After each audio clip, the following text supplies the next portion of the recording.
Good afternoon. Or good evening, I guess I should be saying, right? Good evening. Very nice to see you all. Thank you so much for taking the time to come out and join us this afternoon. We certainly wanted to take the time to have our town hall. We wanted to do it in the evening because I know a lot of you still work and have busy lifestyles through the day. And so you might not make it to the annual or the budget meeting. And I always want to give you an opportunity to ask questions and to tell you what's going on. The good news is we've got Sean here tonight recording, so this will also go out to everyone. So if you say, oh my God, did Rose say something or about that or not, you can always go back and watch the recording.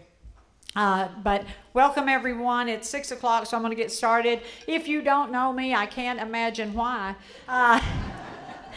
My name is Rose Wallace. I work for Pulte Homes, and I serve as the president of your board of directors currently. Not for much longer. We'll talk about that in a few minutes. Directly to my right is your resident board member, John, who has done a great job this year. We'll talk about that as we move forward. And directly to his right is Jeff, your general manager here. Beside of him is Jason, who is the director of food and beverage for Castle Management. He oversees and helps, well, he doesn't help. He writes the menus for us and oversees all things food and beverage, not just for here, but for all the properties that they have that have food and beverage in this area. On this side of me, of course, is Michelle, our lifestyle director, and beside of her is Sabrina, who is the regional director for Castle Management. Teresa was here somewhere. I don't know, maybe she left. She's busy running the restaurant. Oh, so she's here. Teresa's somewhere, but so Teresa's here with us as well. So I'd like to start this evening. By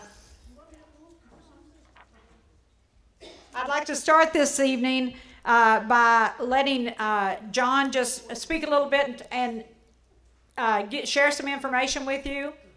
When he gets done, I'll share my little update with you. And then we're going to answer some questions that were pre-submitted. After we get done doing that, we'll take any questions you have from the floor. I will tell you, I do not know the answer to everything, but if I don't know the answer, that's what I'll tell you, and then I'll find out and let you know. But sometimes I know the answer. Most times I know the answer, but sometimes I don't. So just so you know, that's the way it's going to work. Everybody will get an opportunity to ask their questions. We won't slide anybody. But when you ask a question, we'd like for you to come up to the microphone so everyone can hear you.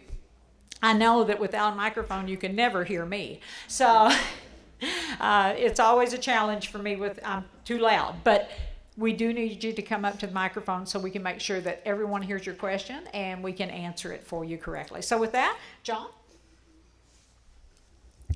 Everybody hear me okay? Yeah. Awesome, because I keep being told I speak too softly. So we got it covered. Thanks again for showing up tonight. I have gotten a chance to meet many of you, not necessarily all. I saw some faces I'm not too sure about. Just a year ago, last November, we passed the 50% close mark, which per the bylaws say that we now have one resident member. Yes. And a question that I get quite often is, so what does one resident member do? You have no power. But the reality is that I have a lot of influence. Right. And I started that process by getting to know Rose and meet with her multiple times a month, but also the entire staff here on property as well as the regional staff of Castle. Through that, getting to know the vendors and meeting with vendors. So there's a lot of activity that goes on in the background. Something that my wife doesn't like to hear is that I'm probably putting in 8, sometimes 10 hours a week in this volunteer job, but happy to do it because you guys are just probably the best residential community I'm aware of. So I thank you for that. Thank you. Thank you, John. So I wanted to start tonight by just giving you a little update because oftentimes I can answer the question that's on your mind and I can't read your mind, but the questions I would anticipate and that you would probably want to ask me. So let me start with a little update, and I started by asking land and sales to give me a little update. So we'll start with the land update. Great to know all the land development, the infrastructure in the community is completed. But the big question is, when is the county going to stop tearing up our front entrance and get this irrigation water line through? So we went on the county website, and per the county website, it shows that all the pipe work has now been completed, and they were still working when I came in tonight. The anticipated project completion is fall of 2025, but our land department has reached out to the county to ask when they can tie in the irrigation pond to that line. We have not gotten a response yet. When we get that response, we'll make everyone aware. It's nothing that's going to disrupt the neighborhood, but they will tie us in because we put in that infrastructure when we built the pond for you to get access to this irrigation water. I had someone ask me recently, do we have to take the water? Well, you don't have to, I guess, but it's a good idea to have it because we know that pond went almost dry on us when the well went down, and you certainly don't want that to happen. Remember that irrigation pond feeds all of your landscaping throughout the entire community. You don't look at the bills for sod each day like I do, but if you did, you would note that one lawn in this community to replace the sod is over $5,000. So you times that by 926 homes, add in the common area, it's probably worthwhile to have the irrigation water, if you need it, coming into the community, right? So it won't pump water unless it needs it, and you do have that well, which is only meant to be a supplemental water supply, but that is in place, and so yes, they will tie in, but when they get ready to do that, everyone will be made aware. Land will make us aware, and we'll make sure that Jeff or Michelle send out a notice so everyone knows.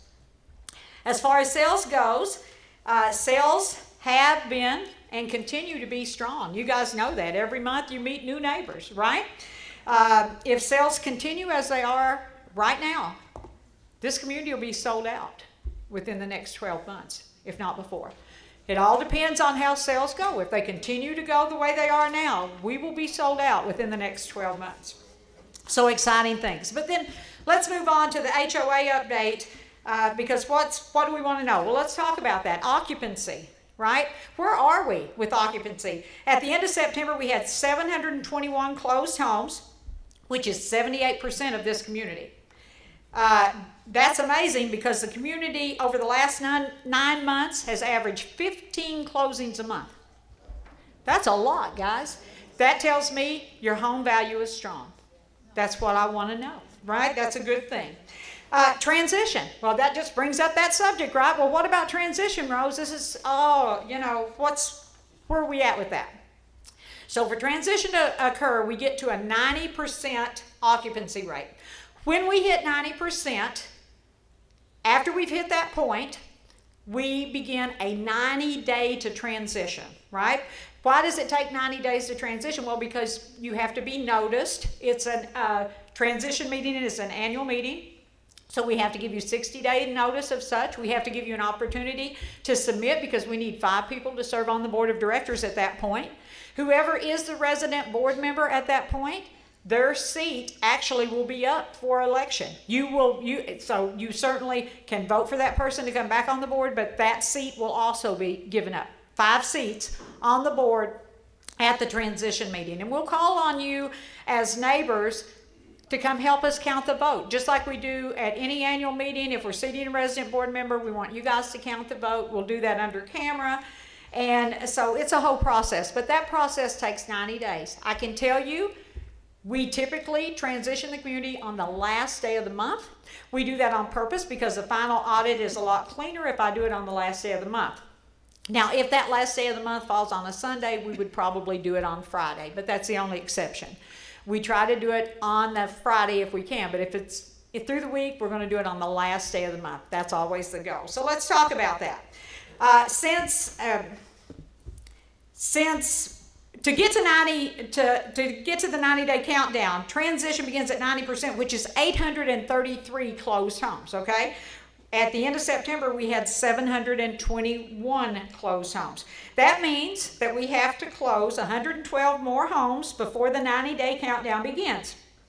If the sales team continues to close 15 homes a month, we could begin the 90-day countdown in 7 to 8 months. That means it could start, that 90-day countdown could begin in April or May, And the transition could occur the end of July or August of 2026. So we could be that close. If sales slow down, hey, I might be here 2 more years. I don't anticipate that. But I'm just saying, you know, so if you want me out, tell somebody to come by home. I'm just saying. But so after the annual meeting is over, because we have 2 candidates for our resident board seat this term, John and Julie. So John and Julie are running. So after the annual meeting, when we know who the resident board member is, that resident board member will then get busy with calling for groups, people who want to serve on groups. What kind of groups? A governance group, right? Because they want to review the documents before transition. They'll call on another group to review infrastructure, right? To review the amenity center and things for them.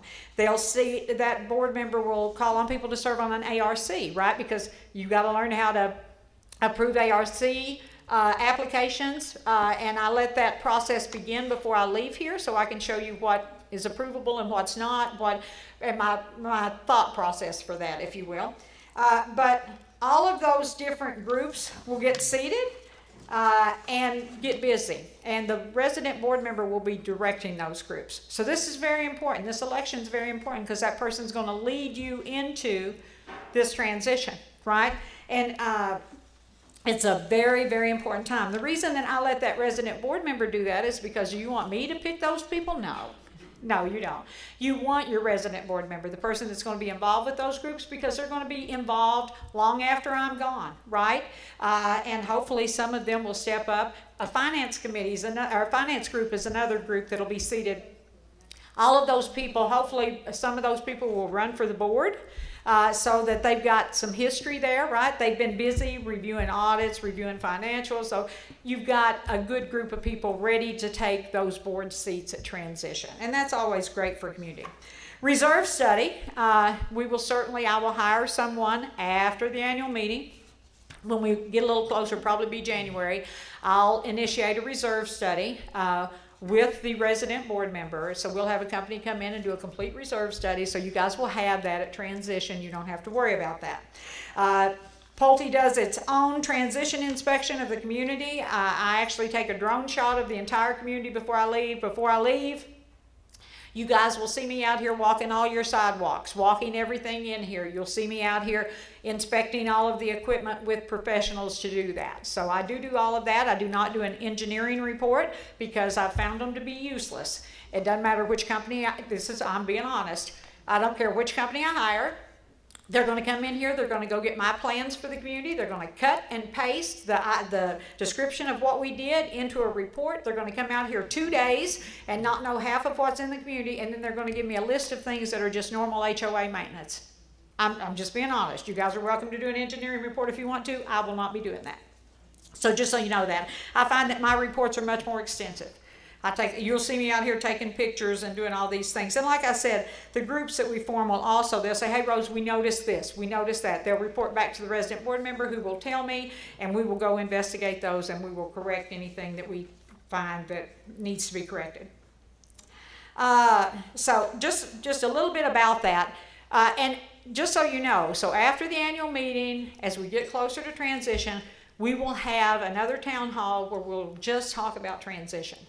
And we'll talk about the process for that. Really, the truth is, at the transition meeting, what happens that's so spectacular? 5 resident board members are elected, and me and your other Pulte representatives resign.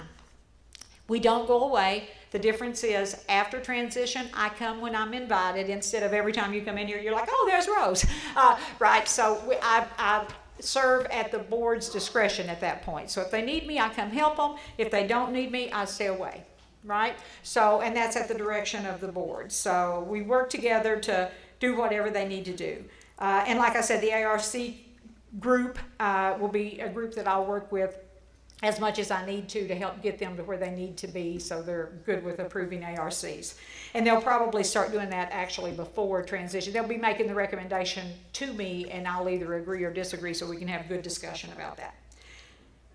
Then what else is on our mind? The budget, right? Last year we had that huge increase, and oh my God, Rose, don't do that to us again. So we worked really hard this year to try to make sure that we kept that budget in line. Your increase is less than 4%. Remember, I told you last year our goal each year is between 3 to 5%. It actually is 3.5% up to 3.87%, depending on the series of home you have, right? So it's still $600 next year for your food and beverage minimum. So not a big change. And like I said, we worked very hard to get to there. We had more expense than we expected for preserve maintenance, but thankfully landscape, the common area, because we got them finished, we were able to pull back. I was able to pull $50,000 out of that, which covered that expense for the preserve maintenance. So it helped me. We'll discuss that though at the budget meeting. I'll go through anything that's changed. But you also have a copy of that. Have you guys gotten that yet? So it's coming. It's coming soon. So you're going to get a couple of things in the mail. You're going to get your notice of the annual and budget meeting, right? In that is your voting form. Your 2 candidates will be on there. It's very important that you vote. You put your voting certificate in the correct envelope. Make sure you do that. Then you can drop it off here at the office. You can mail it in. Instructions, clear instructions are on there. The most important thing is the proxy. Remember, we cannot begin an annual meeting unless we have quorum. Because it's an election, we only have to have 20% quorum. So that helps us. But if you think you may not be here, submit a proxy. All that is for is so I can count you present at the meeting. I can sign off for Pulte's lots. And let's clear something up now. Pulte does not vote ever on board members. You won't see me voting for any board member. I don't do that, right? And the other thing that we do that's unique, or I always do at transition, if you read your documents, it says clearly that I can hold 1 board seat till you get to 95%. I do not do that. And the reason I don't do that, I give up all the board seats, including mine, is because if I give it up, you all get to vote for that seat. If I hold it, the board gets to choose that seat. So in fairness to the community, I always give my board seat up at the transition meeting. That way, everyone in the community had an opportunity to pick those 5 individuals, okay? I try to do it in the best interest of the community every time I have a transition. The budget and annual meeting is going to be held on Wednesday, November the 12th, beginning at 10 a.m. And you know, we do budget first and then annual meeting, and then we do a organizational meeting because there's an election. The irrigation pond. So the supplemental well does not run 24/7. We've cut it back now on purpose, right, to protect it. Hoover Pump and Sunny Grove oversee that and watch it very closely for us. We had an issue recently, and thank you to the residents who live near the pond for always alerting me when something's going on. And what we found out was they cut the pond back, but they cut it back too much at the direction of our land team. So we adjusted it and got it corrected. But, you know, when I first challenged it, you know, I got some pushback. I won't say what I got, but I wasn't happy about it. And so it was good for me when I found out it was them that did it. And then, you know, anyway, I shouldn't be that way. But anyway, it was a good way to figure out what was going on. But like I said, always alert me. And remember, that's an irrigation pond. So when we get algae in that pond, which we're always going to get, if it's hot outside, you're going to get algae. But remember, regardless of the pond vendor, they can only treat that to a certain extent because that water goes on all the plants here. So if they overstimulated that pond, it would affect our plant life within the community. So the reason it takes a lot of treatments to keep it under control is simply because they can only put a certain amount of chemical in the pond. That's to the good of all of us, but it doesn't feel like that when we're seeing the algae not drop as fast as we want. The sales center landscape bed. So if any of you guys have been up to the sales center, we had an issue last year where someone was driving through the landscape bed, literally ran over my landscape material that was up there. You know, since I couldn't catch them and have them taken to jail, I replaced the landscape material. Well, I was up there a couple weeks ago and it's happened again. I'm not happy about this, I'm going to tell you. So if you've been up there, last week I had new landscape material put in there. I had new trees put in there. I had 3 big pots put in there. Well, over the weekend, somebody drove their car through it again. So today I had boulders brought in. Drive over it if you want to. So I'm just saying that to say, if you talk to anybody, if you see anybody driving through there, let them know they will be arrested when I get here, because I will certainly, to the nth degree, prosecute them.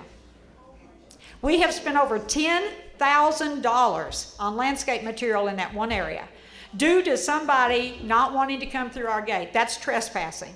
If you come through an entrance that is not authorized, you have trespassed this property. And as your board president, I will certainly file charges on them and have them arrested for that.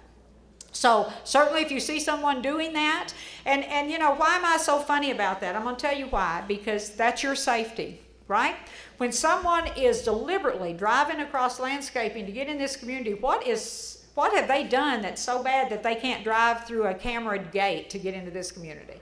It gives me great pause. The other thing I'll tell you is I now have that area on camera. That's right.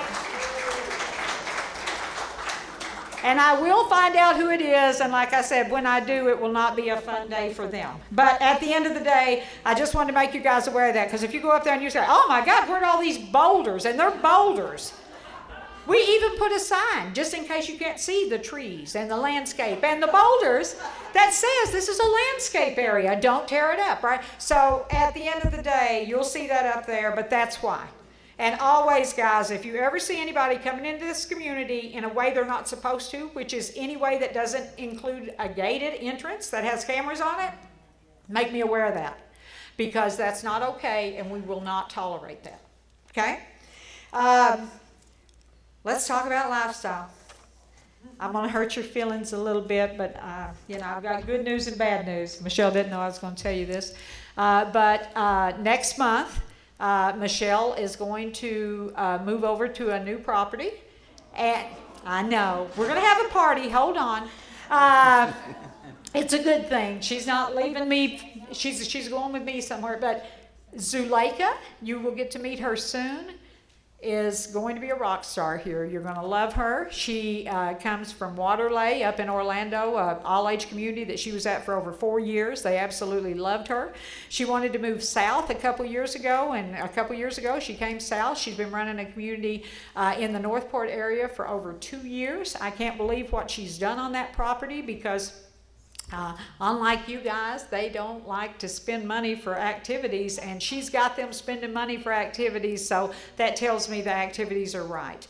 So the good news is we're going to have a welcome home and a going away party sometime in November, and I know it's going to be wonderful. And Michelle and Zuleika will be working together for a couple of weeks, and then they'll be in touch with each other as much as they need to make sure it's a good, smooth transition. But I just want to make you guys aware that we love Michelle and we're going to miss her, but yes, thank you.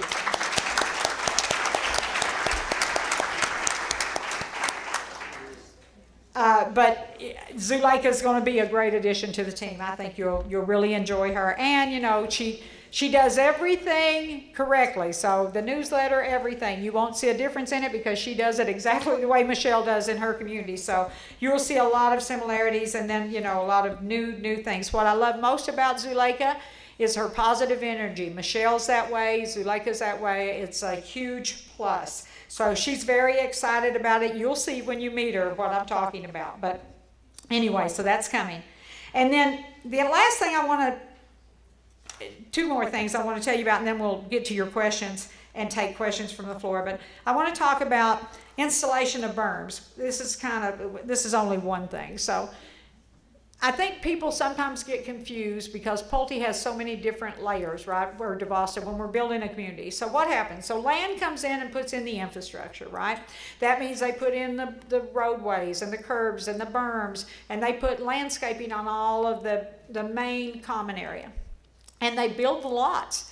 And when they build the lots, they're perfect, right? And then construction comes in, and we know what happens then. They build your home, and they mess up things. But I shouldn't have said that. But things happen, right? And it's vendors, right? Vendors do things. And so that's what construction does. So construction builds your home, and then they put the landscaping in at your home, okay? And then We've got sales, who does what? They sell the lots and the houses. And then we've got customer care warranty, which does what? Addresses any issues you have with your home that you purchased, right? And then we've got the HOA.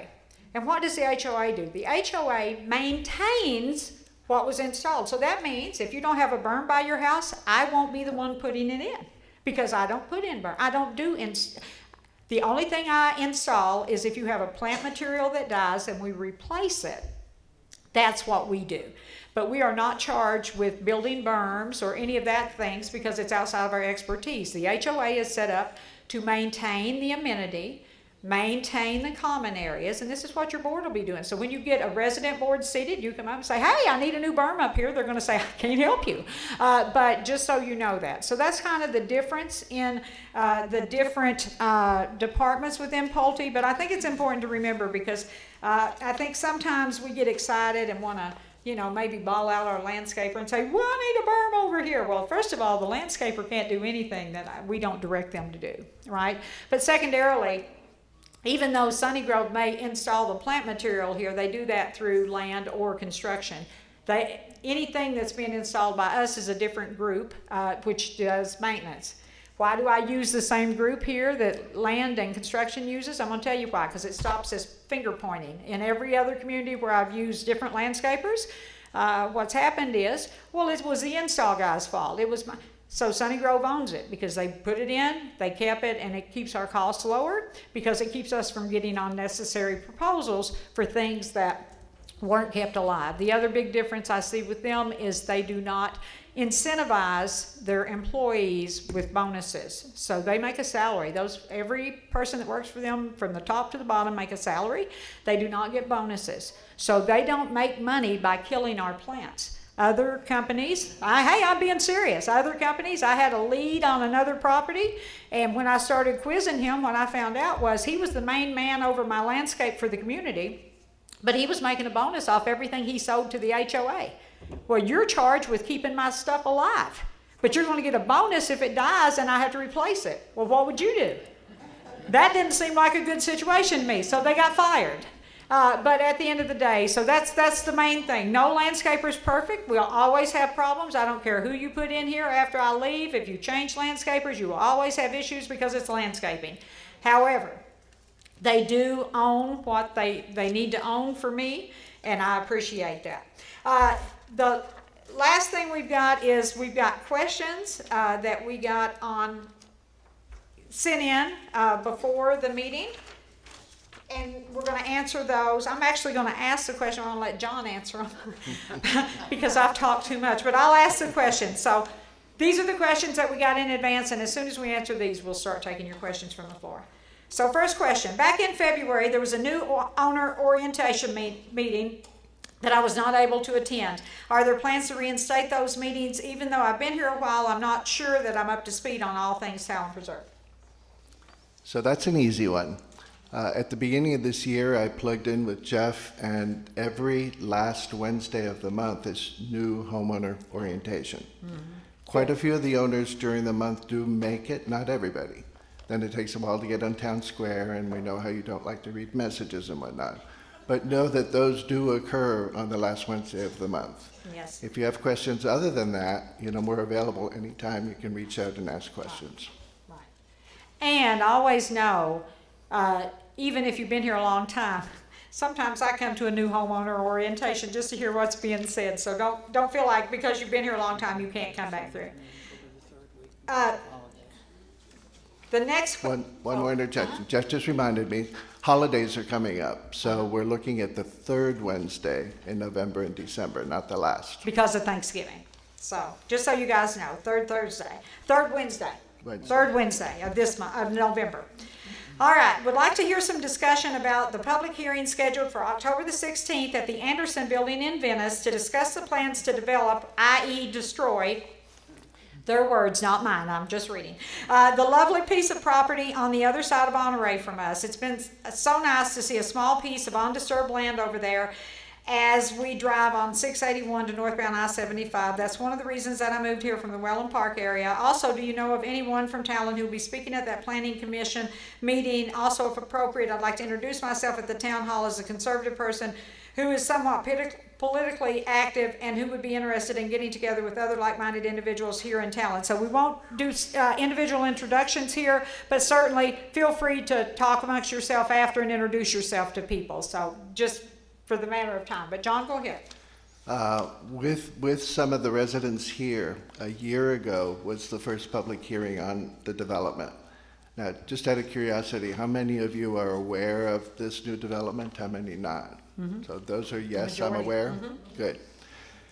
So nobody likes development. You know, as soon as we move in, we want to put up the close sign and nothing comes after us. But, so a year ago, September was the first public workshop, and they explained how they were going to account for all the water. Water management is actually job one on every project. Once they accounted for that, they kind of carved up the piece closer to 681 and the corner as opposed to south by us.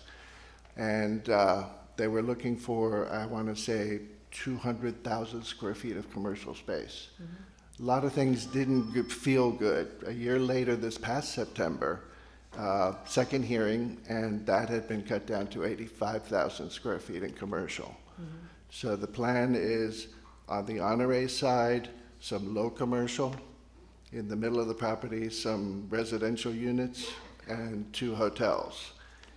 That will be right where the power lines are. Like if you're going onto 75 and look south, you'll see there's a big stretch of open land that is being used for water mitigation. So they don't expect traffic to be astronomical. They don't expect a light. They don't expect to have to widen Honore. So the hearing this week has to do with some of the technical variances, but this has been years in the making, and it fits into the master Palmer Ranch plan, so there's not a whole lot you can do to derail it. But always feel free to go attend those public meetings. It's always good to show up and let them know who you are and how you feel. So always feel free to voice your concerns.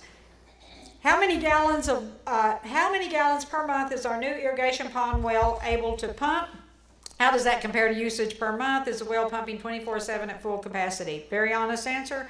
We've got the well pump cut back. It's a supplemental pump. It is not meant to replace the water in your pump. It is meant to keep pulling water in so it doesn't go dry. We know that when it doesn't pump water in, the irrigation pond does go almost dry. It scared me to death. But it is not meant to replace the irrigation water. The county water is meant to do that. Is Sarasota County forcing Talon to connect the county water for irrigation? No, we are not forced by anyone to do anything.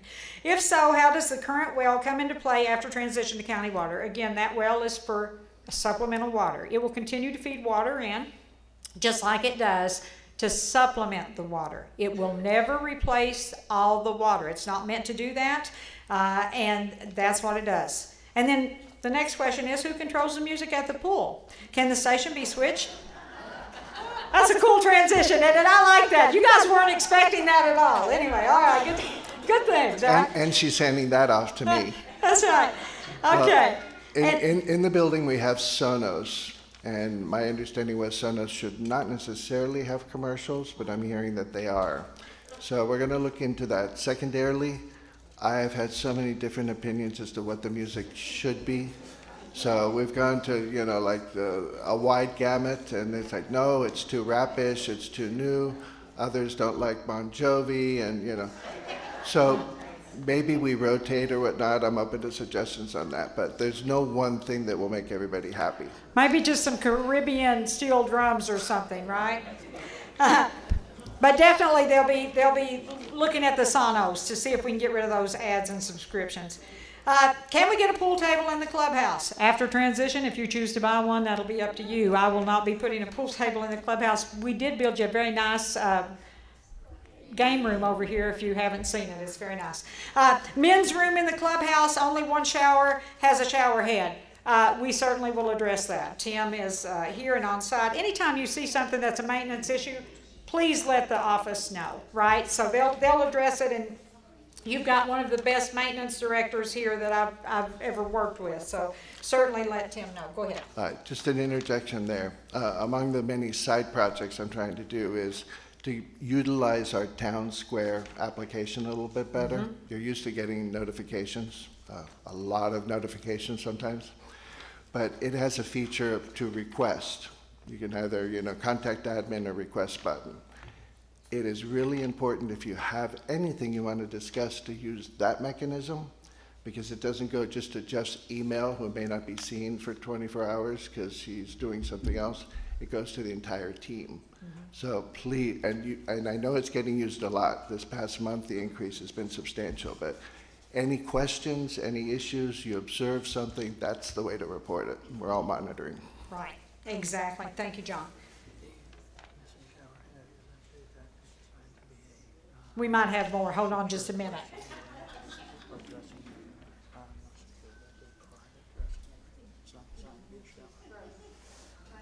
Sure.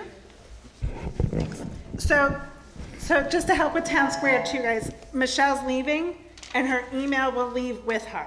So why we really want you to use Town Square is that history stays there. Right. So if the new director wants to look up something, she can put holiday party and she can see all of your guys' feedback.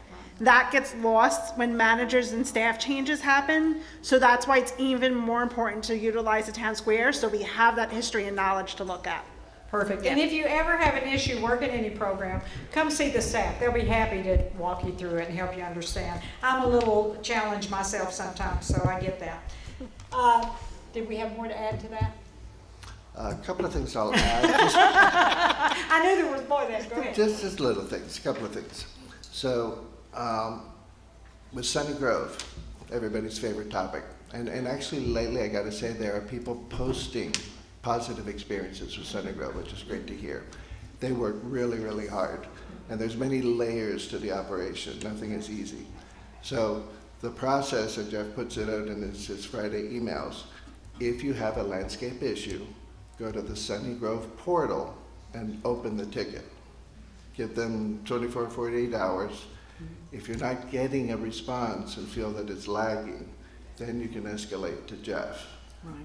That is really important because they have their own tracking system, and we are calling them into account for that. Right. So recently you've seen that I had them put together a video that describes their services. Nobody read the papers. Right. It's like, what do they do? It's like, it's right here. No, what do they do? So the video helps. Mm-hmm. If the problem is in common areas, it really is not your direct responsibility, but it is your residential responsibility to report it if you see it. If you see something, say something, because not everybody has time to go around and see everything all the time, especially in the evenings and nighttime. Right. Closer. Yeah. So the other thing I would add to that too is please be aware, if you have a plant die on a berm in the common area by your house, I'm not going to replace that with a 6-foot plant. I'm going to buy a plant that I can fertilize and grow up, right? I have to be mindful of the budget. And I know what you say, well, Pulte's deficit funding it. Yes, we are. But at some point, you'll be the one covering that. And I try to keep your expenses as low as I can. So we buy plants that will grow. If it's in your yard, we'll try to do our best to get it back to what it was. But if it's in a common area, I'm going to buy the smaller plant and I'm going to fertilize it. So just so you know that, because I've had a few people get really excited with me. Oh my God, Rose, I can't believe you did that. Yes, I did it. Yes, I did it. But I did it to be, a good steward of your budget. And that's what I'm always trying to do. Okay, as a resident of our wonderful lifestyle community, I would like to respectfully request that the board consider converting some of our existing pickleball courts, and I'm not laughing because of the question, I apologize. I was just thinking about the pickleball players and how adamant they are about the court, so I'm just being honest, that's what was on my mind. Anyway, so converting some of our existing pickleball courts into convertible courts that can also accommodate basketball, or designating a specific area for basketball play. Our community continues to attract families with children and teenagers. I'm going to speak to it. Hold on. Give me just a second. Let me just read through it first. Our community continues to attract families with children and teenagers. This is true, and having access to basketball court will provide them with a much-needed recreational outlet. Currently, residents who wish to play set up and remove portable hoops in their driveway, which can be inconvenient and unsafe. Adding basketball facilities will promote healthy, active lifestyles and create more opportunities for families and neighbors to connect and bond through shared activities. Adding basketball facilities will promote healthy, active lifestyles and create more opportunities for families and neighbors to connect and bond through shared activities. It will also enhance the sense of community and make our neighborhood even more attractive for future residents seeking a well-rounded, friendly environment. So let me just speak to this. So we designed this community without a basketball court. That's the way it was designed. I'm not going to install a basketball court. I'm just going to be very honest with you. I agree with your comments. Yes, it can be a place of recreation. It can also be a place that brings a large liability into the community because accidents happen. They happen also on the pickleball courts and things. But Pulte did not design this community, or DeVosta did not design this community with a basketball court. So we will not be putting in a basketball court. I've never in my experience while doing this been able to take anything from pickleball. Just very honestly, because we have a ton of pickleball players, truly. Now, after transition, if your board of directors decided they want to do that, certainly that's their prerogative. I'm just telling you straight up that I won't be doing it before I leave. Okay, so I don't want any question about that. We put in a beautiful playground area. I get it, that's for the smaller children. Certainly we've got tennis courts, bocce courts, pickleball courts, which young people can play on, as well as older people. We put in a great arcade. I think we've done an exceptional job here in this community. You've got a beautiful community.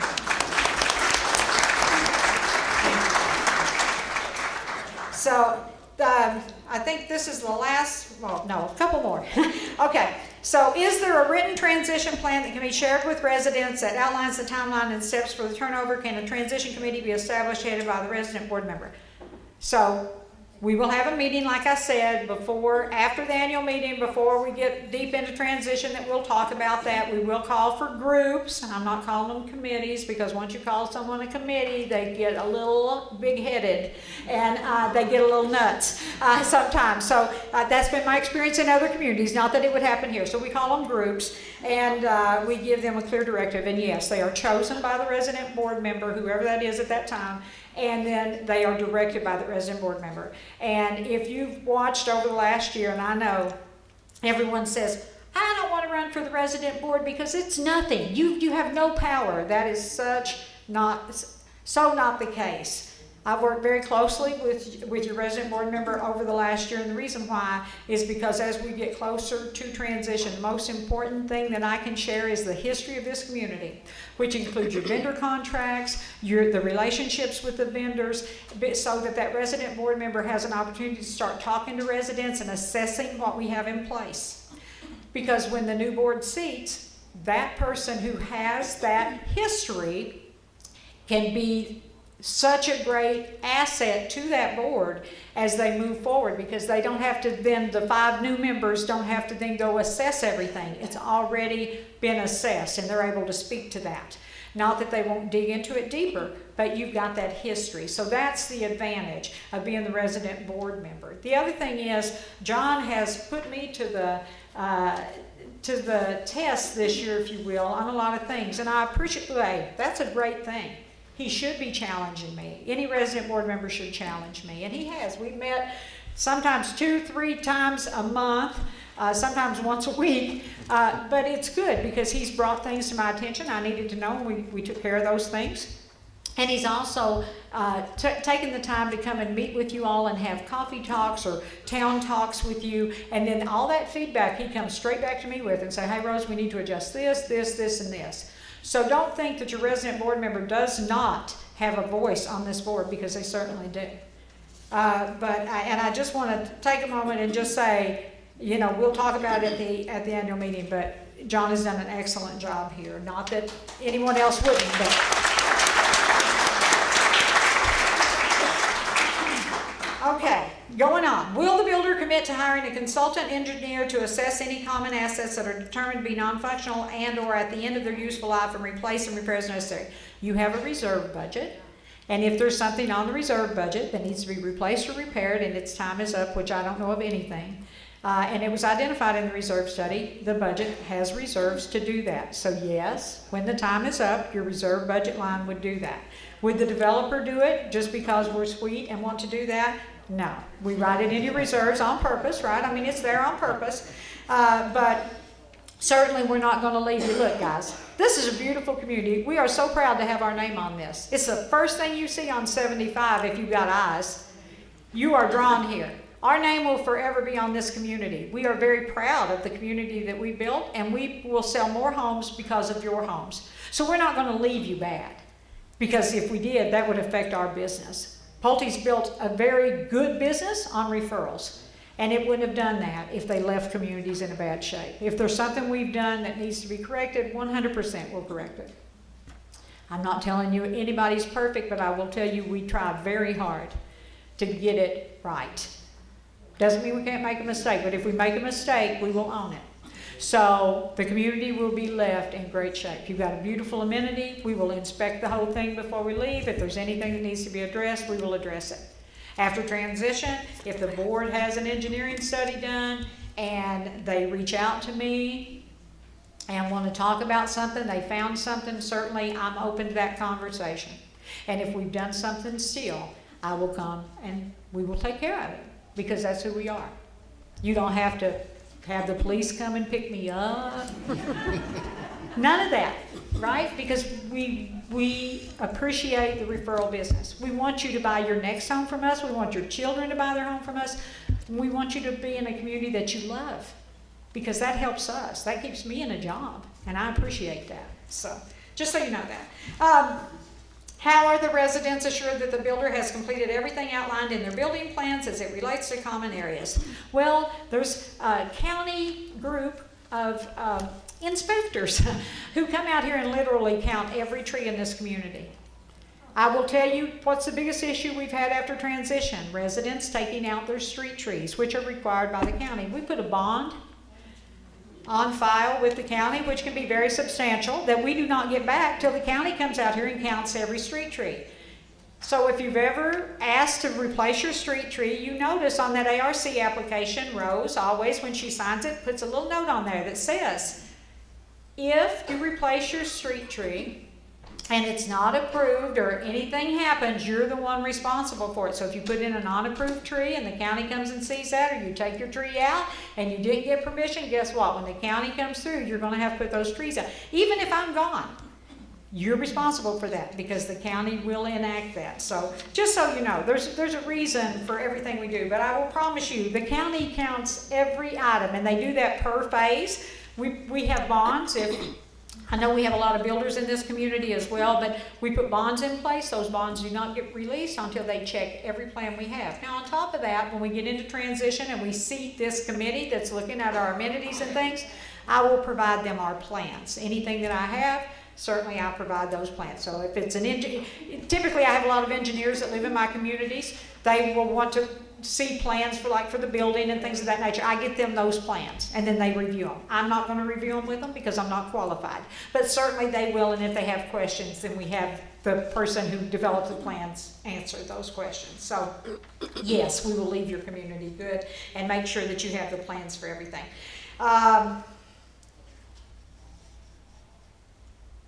The other thing he said is, for example, back to street trees. Some streets have far more trees and plants than others, and I'm wondering what the design plan shows. It'll show exactly what you see, unless someone's removed it for some reason. So good example. The county just came through here and looked at one of the phases. We lost a few plants during the hurricane that hadn't been replaced.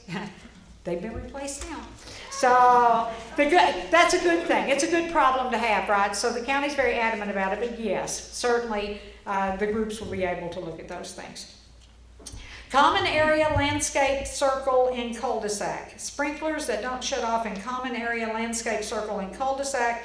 Back gate works in process. Sunny Grove using our property as a highway. I'm just reading what's here. Residents using our property as a pass-through to Little Eagle Loop. So let me I'll let John speak to some of this, but I will tell you, I will certainly have conversation with Sunny Grove to make sure they're not using our property as a highway. I've never experienced them flying in here. I will tell you that, because I will tell you their boss is in here usually at least once a week with me, and he's not happy when he sees them doing something wrong. So I will tell you, I've not experienced that, but if you do, make sure we know. Anything that you see a sprinkler, anything like John was talking about, you need to turn that in on Sunny Grove's website and or let Jeff know. And as often several of you do, feel free to copy me on the email. I never get enough emails. Feel free to send me as many as you like. And I respond. I'm a responder. Jeff's like, Rose, you responded before I got an opportunity. I'm sorry, I'm quick on the draw. But I will respond. We had 3 helicopters circling over Talon Preserve for an hour. I saw a helicopter when I came out this way this evening, actually. I don't know who's growing what, but I hope it's not in here. I'm just kidding. Apparently looking for 3 invaders. I don't know what you mean by invaders, but okay. They found 2 of them, but the third fled. Not sure exactly, but heard that a woman alone in her house was accosted by them. If that happened in this community, I'm not aware of it. If something happens to you in your house, first of all, 911. I am not the police. I don't pack a gun. I don't own a gun. I cannot help you with that. Now, I'm a pretty good fighter, but I mean, unless I'm there, I can't do anything. But honestly, if you've got an issue, but if something happens after it's resolved, make sure we're aware of that. I'm not aware of anything like that happening here. Maybe I'm lost. John, do you know? You're lost. I am lost. Okay, well, I didn't know that. And Let me add some color to that. Okay. And I don't have the whole story, but I got to say, I'm proud of this community, how quickly they jumped onto Facebook and started sharing the information. It was really pretty cool.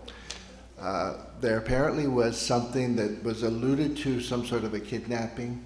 Don't know the details around that, in Sarasota.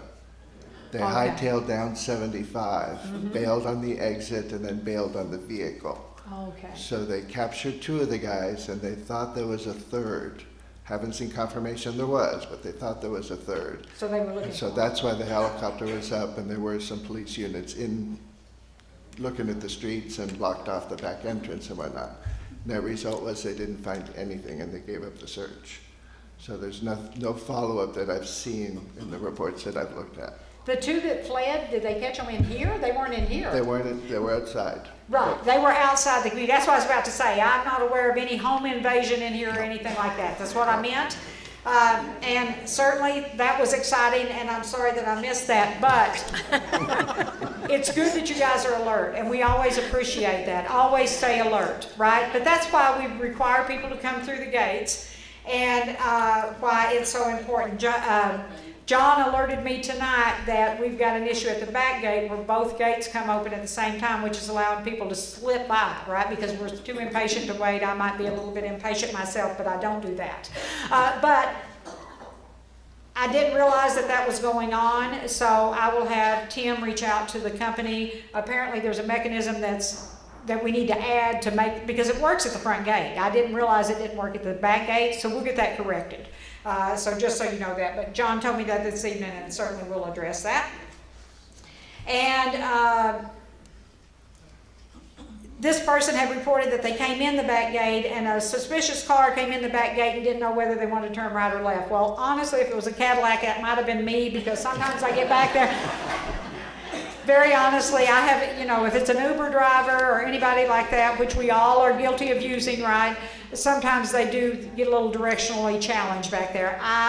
If you see me stopped in the middle of the road, it's because I'm looking at landscaping. I'm just going to be honest with you. I do that, and I try to be cautious, but sometimes people blow their horn like, Rose, get out of the road. But just so you know, I do that. So anyway, with that, we will be happy to take any and all questions you have. As I said, if you'll come up to the microphone, and come right on up to the microphone, and you're welcome to ask your questions. I'm going to juice up. I'm Tom Manisco. I live on Eagle Branch Drive. I have several questions, but Okay. if somebody wants to stop me, that's fine. Okay. Originally, when I moved in, I'm here 4 years already. The irrigation lake was almost dry, as everyone knows. And I met with your land developer and the other person in charge of the lakes. Right. And he said at one time when the area is completely built out around the lakes, they will put in plantings. Is that still going to be done? So it depends on the pond and what they need, but yes, we put in a lot of plantings over the last year in several of the ponds. If it needs it, yes, we will put those in before we. The irrigation has none. The irrigation pond has not, mostly because of the issues we've had with the water there. I don't want to put the plants in and them die. Okay. So we certainly have Ecologic giving us bids for that, but our goal is to try to wait till we get the actual backup water so we know that they won't die. Okay. Since ice has been taking effect throughout the country, Sunny Grove has lost several of their people, as many others. Right. And at one point, I did stop someone from spraying from Sunny Grove, asking what was he spraying. And since they were not doing the weeding at that time, they said they're spraying chemicals to stunt the growth of the plants. So in translation, they meant they were killing weeds, but yes. Yeah, but they were not just the weeds, they were spraying all the plants around the premises. Right, so. I haven't seen anything dead, but we do still see weeds. Right, exactly. So you're always going to see weeds. I'm not going to pretend you won't. This is a production contract. They don't actually pull weeds, they spray weeds, right, for them to die. They only pull weeds that get high enough that they're, right, a nuisance. But truly, they don't really pull weeds, and that's the production contract, and I don't care what landscaper you have, that's how it works. So for me to pretend there would be no weeds. Anything that's sprayed on your plants is normally sprayed by a company called Garden Masters, not Sunny Grove, a completely different company that works with Sunny Grove, but they are who fertilize our community and make sure that the plants are growing and things. So the only thing that Sunny Grove sprays that I'm aware of is 1, weed killer, 2, ant killer. So not that they provide the ant service, but if they see a big ant pile in your backyard, they will often treat that.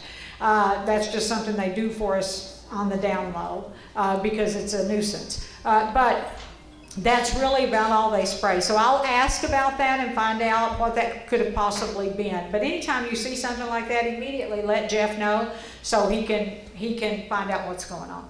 Okay, the other item we had was we had problems with midges, M-I-D-G-E. Yes, midge flies. And mosquitoes. Right. And I informed Jeff and John about it. Right. And at one point, there was nothing more you people can do. And I called the mosquito control of Sarasota County, which they did show up, and they did make sure they rang my bell. Right. And there is a problem here, which has to be addressed with the ponds not being chemically treated properly for the insects. Right, that's not true. So midge flies Well, are, this is what I appreciate that. mosquito control said. Right, so if our pond vendor or any pond vendor come in, what they would tell you is midges are controlled by adding more fish to the pond, certain kind of fish. Correct. That help with that. The other thing is, as long as you're by a body of water in all of Sarasota County, I had a big pond behind my house. I had midge flies as well. It wasn't here. So clearly the problem is throughout. Midges come out, they're out for a couple of weeks and then they go away. Can we spray the ponds for that? Yes. If you want to spend that money in your budget, you can spend as many $100,000 as you'd like. You'll still have midge flies, but it'll kill them for 5 minutes and then they'll come back. So we treat them by buying fish, and we did that here. We added fish to several of the ponds here last year. We spent several $1,000s doing that. We'll do that every year. That's what happens. And at some point, as the community matures, there'll be less. I will never tell you there will never be a midge fly here, because that's not true. I will never tell you there won't be the love bugs here, because that's not true. And I will never tell you there will not be an alligator here, because if you haul off 10, there'll be 15 come back. That's just true, right? That's what it is, so. Okay, thank you very much. Thank you, sir. I appreciate it.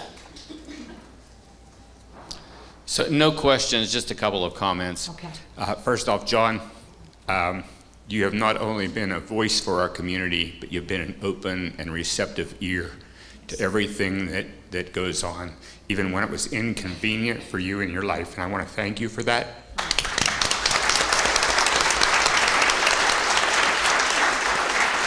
And Jeff, I've been here for 2.5 years, and it was before you were here and after you're here, and it's a world of difference. You're awesome. Thank you. Yes.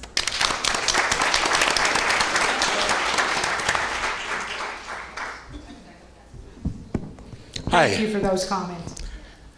Yes, sir. My name is Seth, and I live on Seth. Misty Pond Loop. And I would echo what that gentleman said. I mean, we've been very lucky.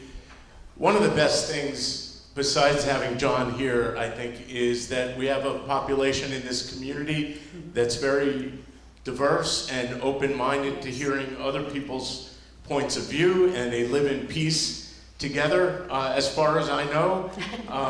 We were also, my family, very fortunate to see how hard Jeff works. He's all over the place. You can't help but run into him when you're around the community. Even if they're shorthanded in the restaurant, you might have Jeff serving your meal to you. I've experienced that, and so that's been great. Michelle, you're going to be missed here with all that goes on, so good luck in your new assignment. So that being said, I appreciate tonight, Rose, that you were saying that you're open-minded when there are things that Pulte can improve.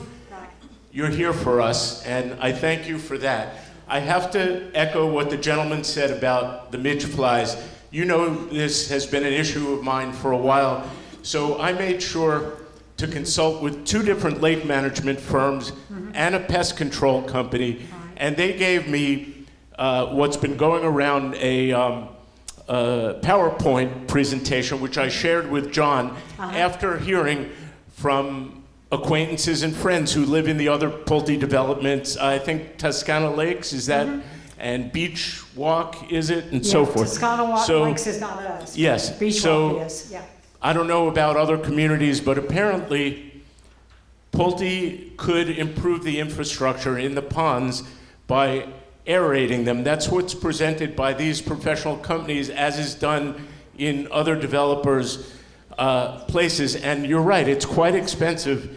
And I'm hoping that the homeowners here won't be stuck with that infrastructure problem that was created in the construction here, because I know, like you said, Pulte wants to keep up a good reputation and not leave problems behind. Now, the problem with the fish, and I hope that was Pulte money that purchased the fish and not us homeowners, is that according to the research, the lake management companies and the pest control companies, unlike the mosquitoes, the county informed me of this too, the midge flies breed in the very bottom of the lake, and where there is no oxygen, and the fish will not go where there is no oxygen. So the point is, if the aeration is down there and there's air down there, and the demonstration I was shown, there's similar to, if anyone's ever had a septic system where the pipes that go underground have holes in them. So a pump pumps air at the bottom of the lake where there would otherwise be no air or oxygen. And that's what's done in other communities to control the midge fly problem. That's the first thing I wanted to suggest. The second thing, again, you said that Pulte could help with some things before they leave, is the issue with the borderline fences. I live in a quad, and the declarations and covenants that Pulte still uses to market mention borderline fences in the quads. And by submitting an ARC, one gets denied that, even though we've closed, Pulte's got our money.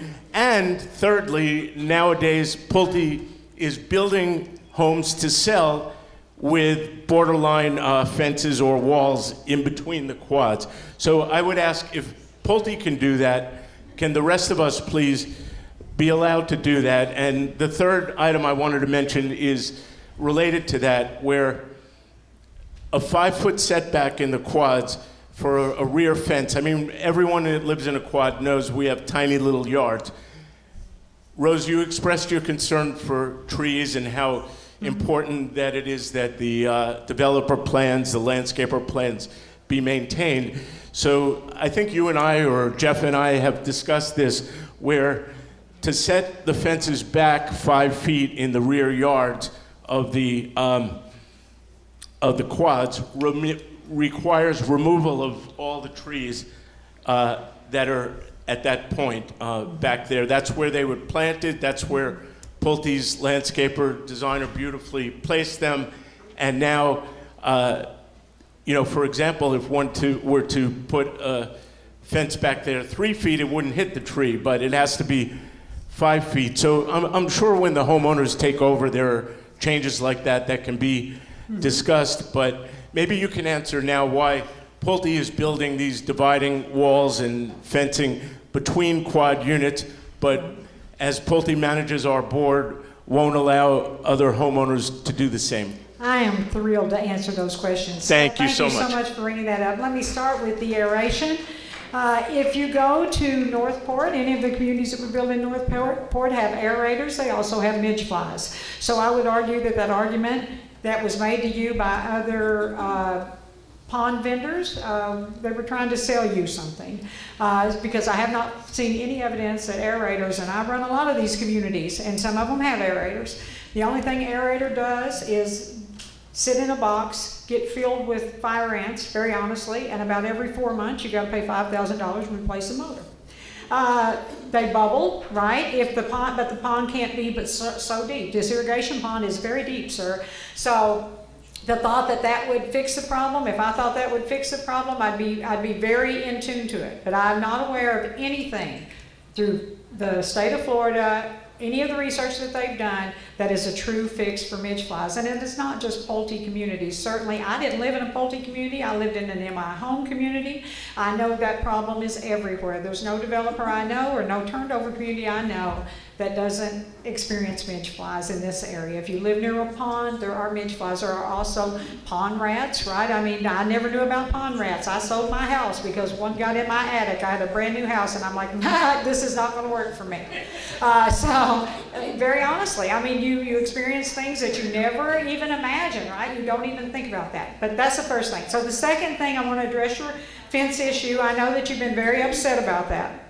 So our fence guidelines are set in place on purpose. Yes, there is a divider wall that's a shared wall between any combined units that we build.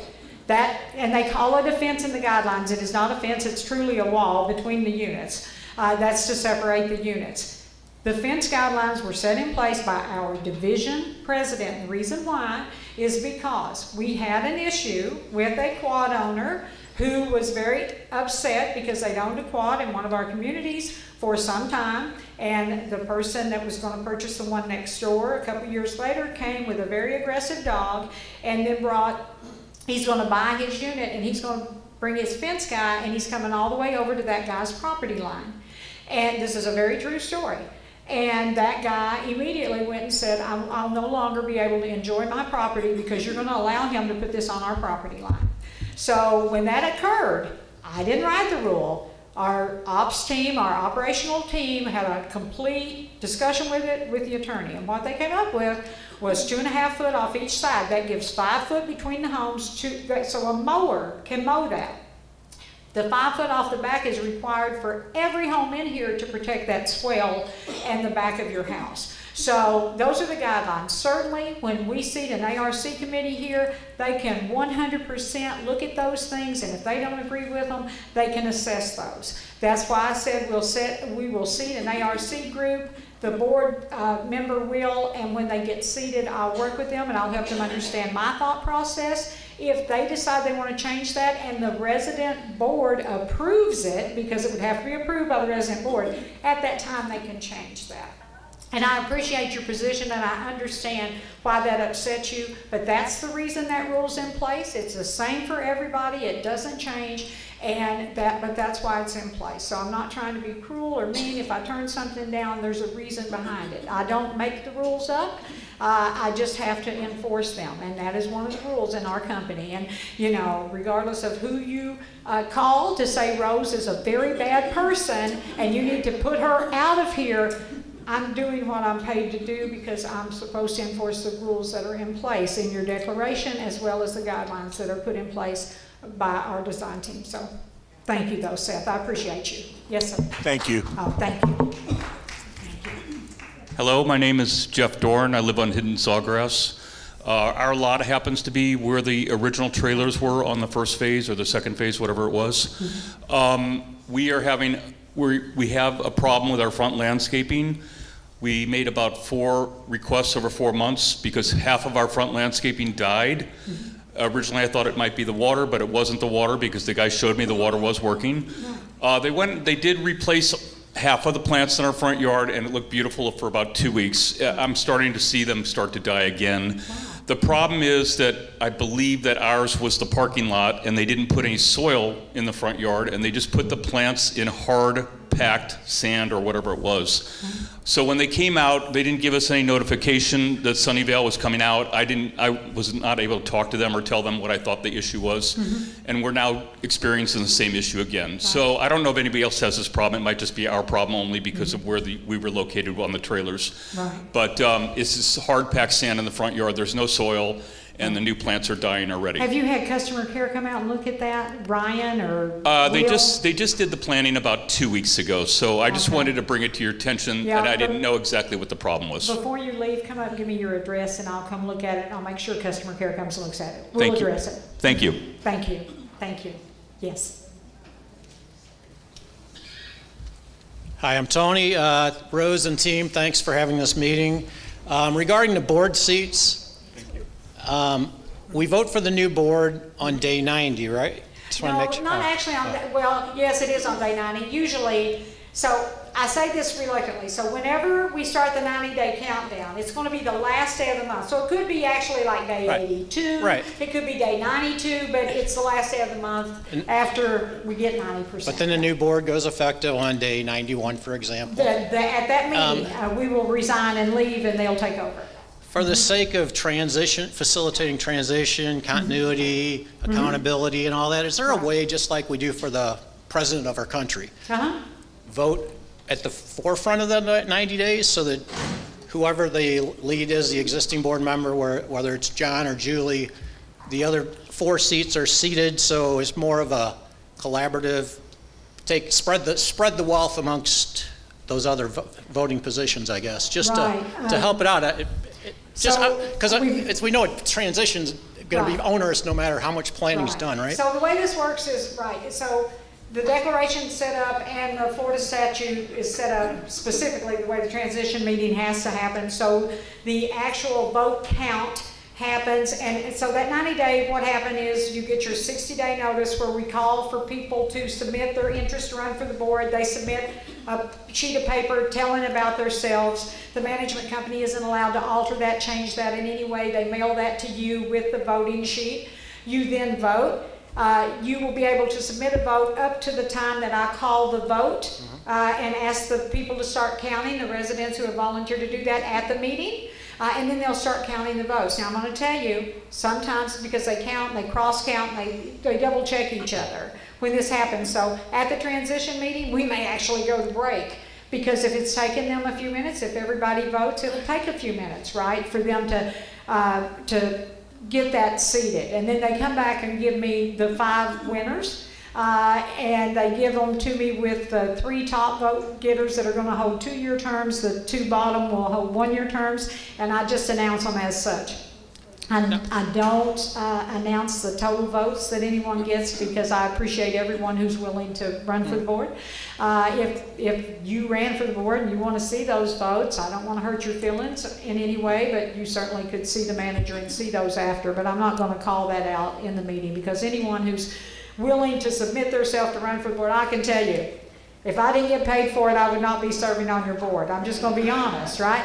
I mean, you don't know how many times a week I get told who I am. And I appreciate that because I need that, right? I need that. Thank you for keeping me humble. No, I get all that. I've been on acquisition teams for companies. Right. And you set up your integration team way Right. before the close date, right? Right. So I'm just looking to help whoever the lead Right. is, whether it's John, Julie, or if anyone else Right. runs, Right. just to have that vote earlier, so those Right. people are seated, they have accountability, Right. there's continuity, credibility, all that good old stuff that comes with Right, it. exactly, all and I those appreciate abilities. that, and normally, right, you're right, in an acquisition, that would be exactly what it is. It's just that Florida statute has us do it a different way, All so right. that we're not breaking the law, All right. but thank you for that. Fair enough. Great comments. Yeah. Yes, sir. Hi, I'm Bruce Schnitzer. I'm relatively new to the community, here 3-4 months, and I've met with Jeff before and actually communicated with him just the other day. And I'm not here to Sunny Grove bash. I'm sure there's enough of that goes around. But I didn't think that, and I live on River Birch Court. I never thought that Sunny Grove would be using that as a highway to get to other parts of the development. Right. And, you know, I'm sitting there enjoying my pool, Right. and they're And they come zooming through your by. backyard. Okay, but wait, and I know what you're going to say. Right. And so we wrote in another complaint about that, Right. and someone, whether it be Jeff, yourself, had contacted them just the other day after their reply to us saying, oh, we can do that. They then came back the next day, oh, we've worked it out, okay, only for the Bahia grass, we have to do it 2 times a month during the summer. Fine. I Right. mean, of course, if they're coming to service my house and Right. other people on the block, no problem. So I figured, great, this is solved. Right. And sure, I'm out there today, guy comes by in his lawnmower, okay, side of the house, makes the turn and goes to, what is it, Little Eagle Little Eagle, Loop? right. Okay, and starts mowing all the lawns on that block. Right. Okay, so apparently not everyone has gotten the message. I just Right. want to let you know that. Thank you for letting me know that, and I assure you they will get the message after this meeting, I because am their, sure. their boss is on speed dial with me as soon as this is over. I am I'll make sure sure. it gets delivered. Yeah. Thank you, sir, I'm sorry about that. No, that's okay. Yeah. And also, there were some residents that were doing that also, walking through that. Wow. I spoke to a couple of them. They were very nice about it. Right. Every once in a while, one forgets Right. and uses that, and I'm not sure how to handle that part of it. Is it a berm that they're walking across, or a common area, or what? It's I the- mean, why are they there's a crossing? berm that starts at the end of my Right. my Okay. property, and of course they don't walk on the berm; they walk Right. on my property, right? Right, exactly. But they should, even though it's Right. common property, they Right. shouldn't be using it for that 100%. purpose. Right. I'm sure. Everyone's I'm sure. servicing the community, that's what they do. Right, No. but he's talking about residents coming across his property, so No. I may need to look at it to see if there's an area there that we might need to add some You don't landscaping. understand the problem. The problem is there are other ways to get to those other areas, not to use someone's private backyard. Mm-hmm. Right. Okay? If it was your private backyard, you'd be at the microphone. Right, exactly. Well, then, you know what? I'll direct them to your yard. Okay? How does that sound? Okay, so Okay. at the end of the day, what I'll say to you is, first of all, I'll direct Sunny Grove, but secondarily, we will remind residents in this weekly update to please be respectful of others' yards. If you continue to have the problem, I'll let you know. let us know, email, Okay. and I'll come look and see if there's something we can do to deter people, okay? Thank you. Just let me know. I'm here every week, and I'm happy to come look at it. Thank you. You're welcome. The And other welcome to is, community. that it was, I know you put boulders in to keep people from driving, Yes, sir. okay, but it's interesting, the back gate of the community to the Legacy Trail, Uh-huh. the gate right off the trail has been broken for months, okay? And they've tried to put a couple of Band-Aid fixes on it, and I hope you haven't paid those bills, We've got a because they new- haven't worked. Right, they've actually got a brand-new mechanism coming to fix it. We've just been trying to hold it till we could get it fixed. They had to order a part. It certainly is on order. It's already been approved. We're just waiting on it to come in. So yes, that will be addressed, and you're right. And if you look at it, what you will see is what broke it was someone looked like hit it with something. I mean, it's been pushed against real hard from the outside trying to come in. Right. So Tim goes out there every day and checks that gate and tries to keep it as secure as he can, but that part should be here any day. He's actually been working with the gate company for about a month trying to get that in and get it installed. Right, and the problem, one of the short-term fixes was they added a wheel to the gate. Yes, to try to keep it from dropping. But it's totally worthless because the Right. gate can't swing anymore. Right, right. And most people just walk through the gate and just assume it's going to close by Right. itself, which it doesn't. Right, exactly. Well, they'll be correcting that. Like I said, it's Sounds coming. good. So I apologize that that's taken a moment. It's okay, you don't have to apologize, but thank you. Thank you. Thank you all. Oh, thank you. And welcome to the community. It's nice to have you. Thank you. Thank you. Yes. Hi. Hello. My name's Lou. I got a little bit intimidated with this statement. We're going to have 5 new board members.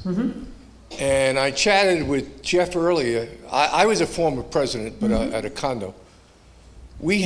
How can you have 5 brand new board members have to run every year?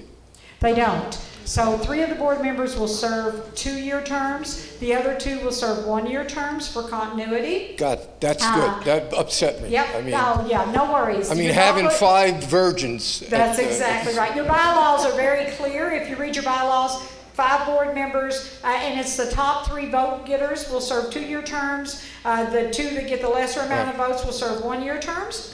If there's a tiebreaker, I had that happen in one community. I had the 2 board members. One of them said, I'd rather have the 2-year. The other one said, I'll take the 1-year, and they worked Right. it out amongst themselves. But yes, you'll have The other thing continuity. is, and I've been asking for this for 3 years, and I'm going to get the same story from you.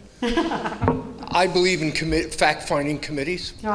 If you run a corporation or you run a condo association, Right. we need people to go out and search and find things. Right. And you're delaying it because you're saying, hey, until this is next year. Last year, I was told the same thing. Right. Why can't we set up the non-voting committees? Right. Why can't we start it earlier? Well, because it's led by the resident board member, and because we have an election. So let him set it. Well, we've had an election, so depending on who the resident board member is, right, they are the one that chooses those people for those groups, because Right. it would be really weird if Absolutely. I did that. So that resident board member will do that, but and we won't wait till next year. We'll wait till the annual meeting's over, which is November. So within 30 days after the election? No, I would anticipate they'll call for committee or for group members probably the week after the John annual shaking meeting. his head when I went through. Right, right. I mean, that's, As long as we're going to do it, because Right. you don't. 100%. This is a business. that's exactly right. And I anticipate and expect your name to be on that volunteer I'm list. retired. Thank you. Thank you, Lou. All right, guys, more questions, more anything? Well, look. Yeah, you haven't even run me out of my Diet Mountain Dew. I don't know if we're done or not here. Listen, guys, I just want to take another minute and thank you all for coming tonight. I want to remind you all and say thank you for using your food and beverage. Reminder, it's only as good as you utilize it. You never want it to become a deficit to your community, so enjoy eating at your restaurant. The menu just changed again, and Jason's real good about getting those changed every few months. If you see things we can improve upon, let us know. But we want you to come to the restaurant. We want you to enjoy your experience there. If you're not, you need to let us know. And we want you to not only come back, but bring family and friends. I want you to spend your $600 minimum, and then I'd like for you to spend more, because that's what will keep your restaurant thriving, okay? But thank you all. Thank you for taking the time tonight.